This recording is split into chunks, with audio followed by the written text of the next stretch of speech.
నేడు రక్షకుడు మీకు పుట్టి ఉన్నాడు.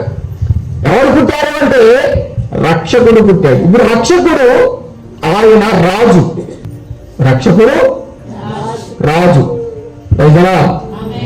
ఇప్పుడు ఆ రక్షణ అనేది నువ్వు అనుభవించాలి అంటే ఆ రక్షకుడు నీ హృదయంలో పుట్టాలి, నీ మనసులో పుట్టాలి, నీ ఆలోచనలో పుట్టాలి.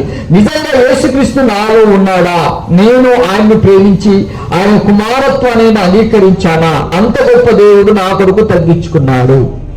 ఈ తగ్గింపు స్వభావమే ఎంత పెద్ద ప్రధానమంత్రులైనా బయలు చేసుకుంటూ వస్తుంది. అందుకే చాలా మంది ఏమంటారు తెలుసా, వాళ్ళు ఎంత రాజకీయం చేయని ఒక మాట అందిస్తారు అంతే. నువ్వు ఎంత హోదా ఉన్నా ఏం చేసినా యేసు ప్రభు దగ్గర ఎందుకు? చూడండి ఆయన ఎంత గొప్ప ప్రెస్టేజ్ ని సంపాదించాడు భూమి మీద. దేవుని కుమారుడే ఇంత తగ్గించుకున్నాడు, మా బతుకులు ఎంత